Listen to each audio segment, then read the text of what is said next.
Hello, I'm Jacob Bonnekrantz. I'm an XR architect at Collabora, and these are my contact information. Click on them, and when you have the slides, feel very free to talk to me about all of these things. Yep.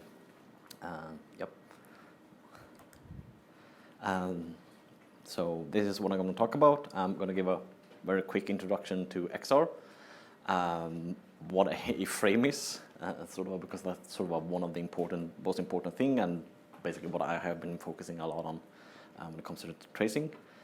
A very quick rundown of the tools, some examples, and then wrapping up with some talks and like a wish list.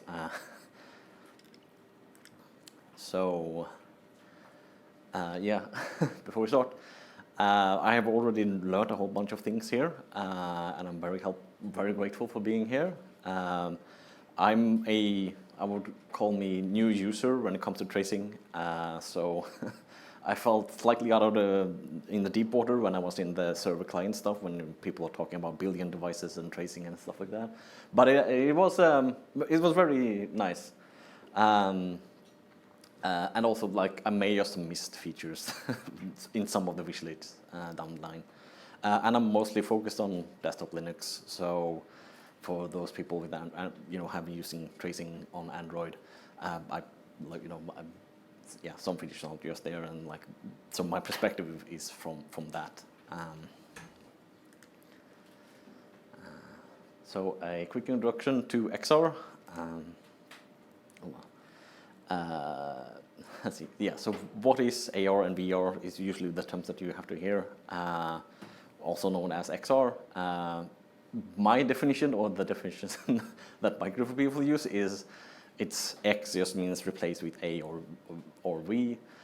It's not extended reality, as a lot of people like to say. Some also say that you should call it XR, you should call it mixed reality. Yeah, I don't agree with that either. So. Generally, to give a little bit more background of where what I fit in the whole picture. How do we do XR? You have your applications that you know of. You have a software platform, that works as APIs, and then you have the hardware. The term platform includes a lot of stuff, graphics, kernel, Android stack if you're on there, and a whole bunch of stuff. So I'm in the platform department. I'm not graphics and kernel and stuff like that. I am working on a project called Monado, which focuses on the XR bits of the whole thing. So what is a Monado? Monado is a XR runtime, I will call it. It implements the OpenXR API. It's fully open source. It has drivers for various hardware. Tracking systems for hand tracking, slam tracking, and tracking of controllers and all that stuff. What is OpenXR? You might have started wondering. It's an API, just like Vulkan, OpenGL, that is made by Kronos Group, which also made those APIs. It lets you write portable XR applications, so you can have something that runs on a small device like a Quest, or fully up to a big cave system, essentially. Just in quick rundown of what OpenXR is, it's before there was a whole bunch of different API on how to do XR. Now there's one API, and you have portable. You can port them. So use just some nice marketing slide from the OpenXR group, which I'm also a part of. So going through the problem space, a little bit of what we run into in XR. I think I usually classify them as two problems. One problems that makes users angry, and one that makes them sick. Usually sick follows angry, but or angry follows sick, but yeah, still. So you sometimes miss frames, and it just feels bad, or it's annoying. You shouldn't be doing that, so that makes them angry. You have bad tracking, so it's frustrating to use things like it's hard to aim with the controller because like it's jitters around and you can't push the button you want, or like in your hand tracking case you can't actually grip things because like the tracking is bad. If you have a lot of bad frames, you start getting seasick as well. So it's really important that you don't miss frames. There's some rather interesting things when you have low frequency tracking compensation. So essentially, the tracking system can drift, and then you realize that and you need to compensate, so that you get this sort of a swaying motion forward and backwards over like seconds, which makes people seasick, because like it's essentially like you're standing in a boat and the whole world slowly,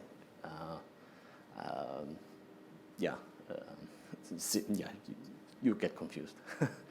The brain gets confused and then you get seasick. And also bad distortion, where on a lot of hardware you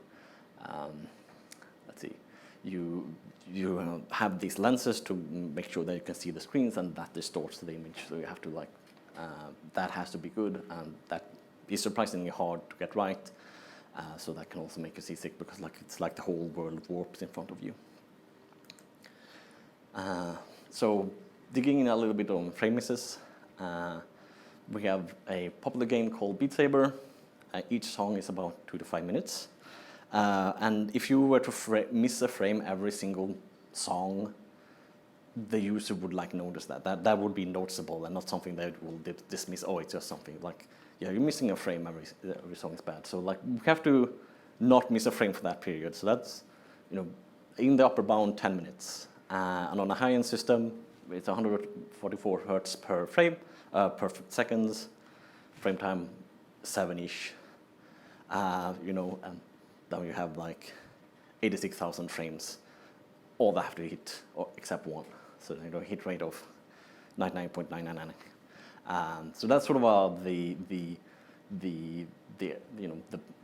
reliability that is needed.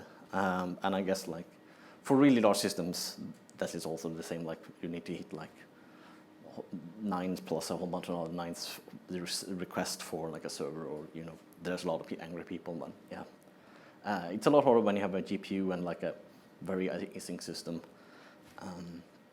and it's basically run your big server on a embedded system. Yeah. So you notice I mentioned frames a whole bunch of things, so that's why I'm gonna dig in a bit more and like go through like a frame. So usually you can sort of say you have a CPU part of a frame and a GPU part. So like, and the CPU part can be split into 2 parts, where at the start of frame, the application asks, when should I display my next frame? We do internally some prediction, and we say at this time. Then it advances its logic to that time, does all of the physics like boxes colliding or all of that stuff. Then it says, okay. Then the application says, okay, I'm done. I'm gonna move my state to the drawing, and builds up the command buffers for the GPU, and then hands up all those to the GPU. So as a line, you have CPU, draw, and GPU. So I call logic CPU, even though. And you can turn it on a waterfall. And this leads to, oh well, you can do it on the thread and on the GPU. So that's usually how a lot of applications or games do things. So like they have their logic thread, they have a render thread, and then you have the GPU underneath. And then you can pipe by things. So that, again, this is mostly what games does. And you sort of run into a little bit of a problem here, where if you're focusing on throughput, you get higher latency, because like you build this thing that you constantly want to have the GPU working. Whereas if you're in a very latency constrained system, you don't really want to have like this long throughput, because then you have to do more work to make the image look correct for the user later down the line if you mispredicted.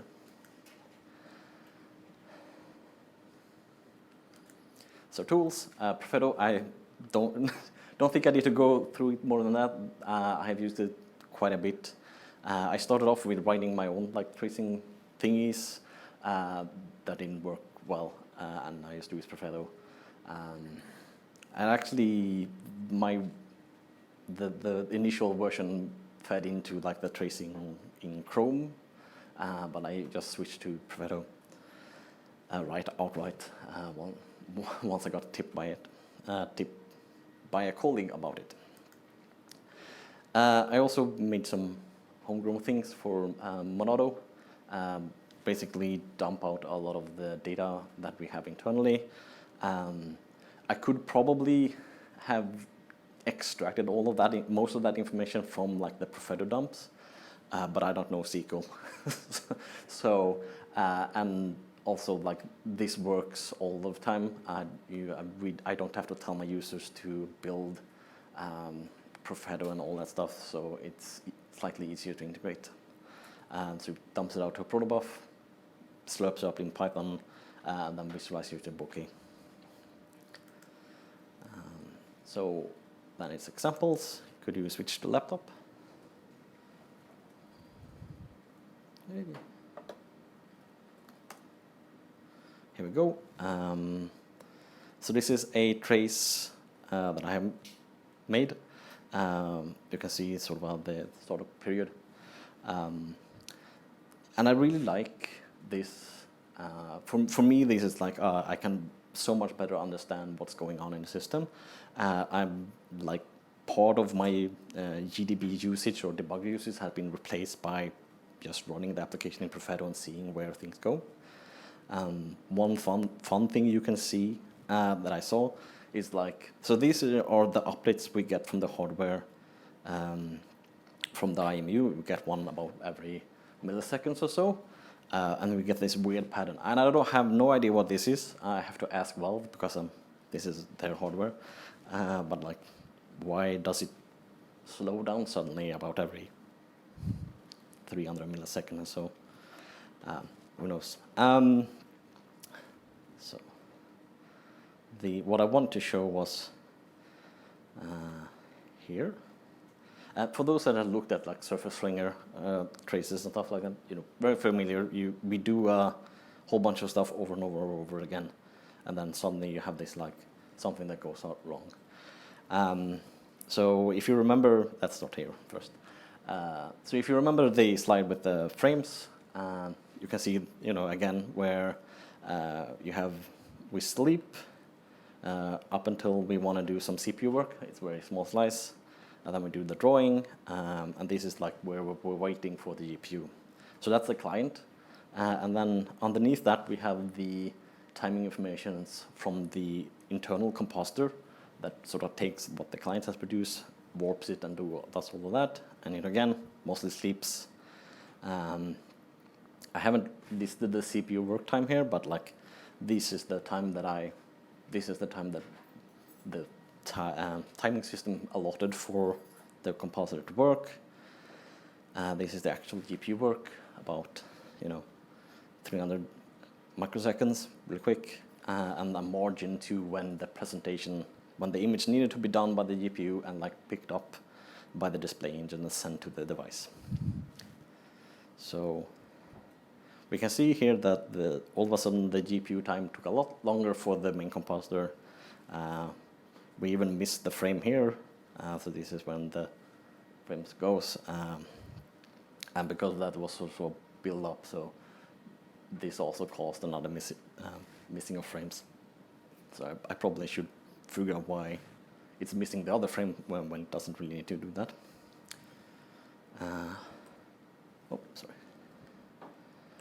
But one of the fixes that I implemented was that we switched from we started using a GPU queue or a compute queue instead of the graphics queue on the GPU, which has better preemption. So we here we don't miss the frames. I forgot to say, but So what is happening here is that the client is starting up and suddenly is starting to like load the system, uploading a whole bunch of textures, which causes the graphics card to become loaded for time. So you can see like it's late as well for its own frame. Yeah, but like now, since I switched to a high priority context for the GPU and using compute shader, it doesn't miss. So, problem solved.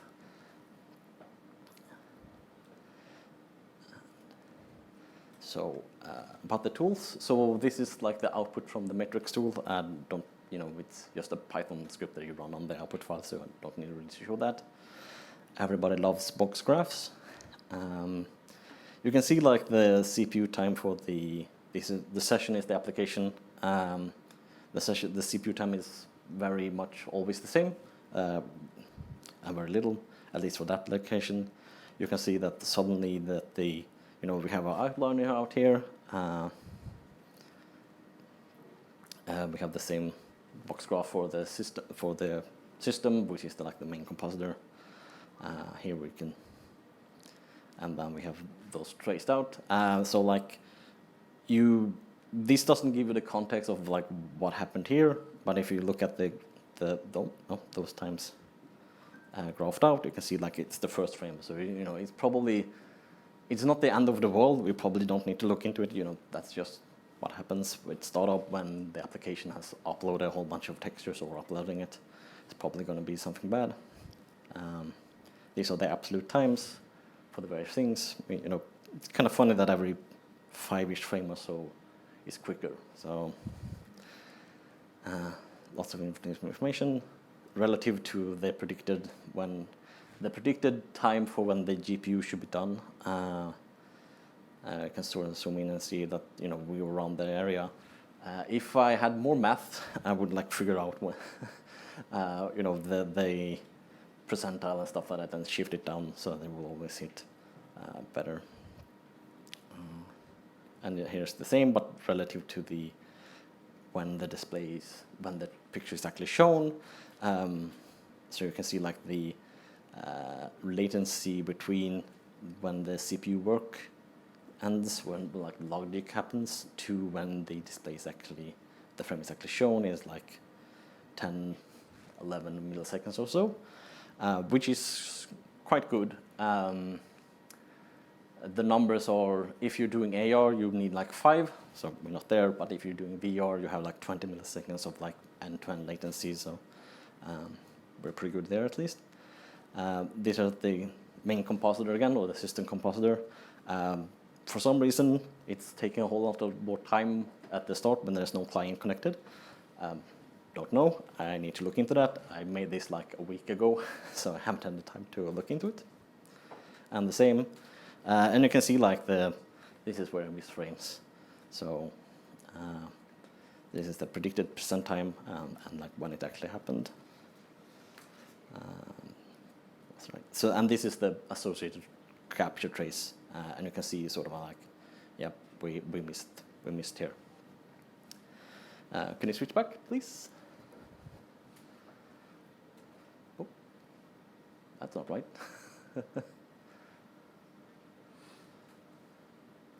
There we go. Hey. And yeah, the Monado metrics. Just in case, you never know. So thoughts and like wish list of features. Mostly going to focus on Perfetto because that's the main tool I use. Let's see. Yeah. So some of these are I talked to Light just now, and some of these are actually because I'm using a library called Perfetto, because Monado is mostly in C, so I can't really use the C++ API. And I didn't really show you, but like there's sometimes we get overlapping calls, and like the timing information overlaps on the same line, and then it gets confused and it looks horrible. But there's ways around it. I'm also not a Python programmer, So like I was very much flying almost blind and following, Stack Overflow tutorials on how to do most of the data processing. Yeah, so luckily we have people inside of the team, my team, that are better at that, so they will probably take over and make it better. And I also might have just missed stuff or features or solutions through the problems that I have. Again, talked over. So the CPI is coming, something I'm wishing for. Perfetto is apparently packaged in Debian, so that's good. But yeah, that for us will make it easier because like we are packaged in Debian, but it will also make it easier for users to build Monado with tracing so they can get help.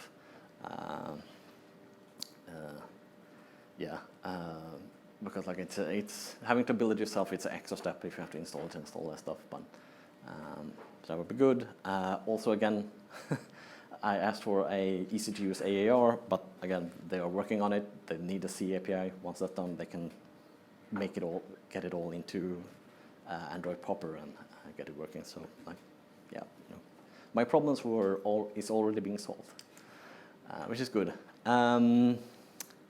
So I haven't actually looked into the Android GPU tracing, and it's sort of not here at all on Linux desktop, so I don't know what you have there. But it would be nice if we had GPU tracing that is just as nice as CPU. Yeah, there are tools available, but yeah, I haven't looked into it. And again, you want it all in one place so you can easily correlate things. Being able to relate bars, and especially in like different libraries, or like, hey, this call ends up in this other process or even another thread, would be good, especially as data move through the system. So like in our tracking system or machine learning data, or like the computer vision systems, a frame sort of moves through everything, and it's like would be nice to say, hey, this goes here, especially when it, we have like this thread pool that does task here and there, and it's like then it's kind of hard to see when it jumps between all of the different threads.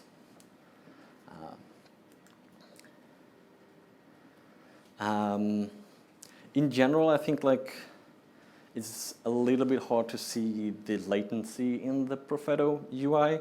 A little bit. Often, you have to basically select, draw the mouse between one and see, oh, this is how long it is. It could be harder to do on the CPU tasks, but like for GPU, it's often task-based, or like you submit a command buffer. When you submit it, and all the information should be there.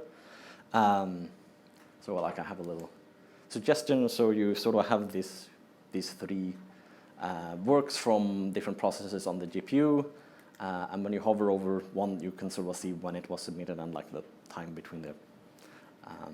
Yeah, that's engineers suggesting UI. Please ignore. Please forgive me. So, questions.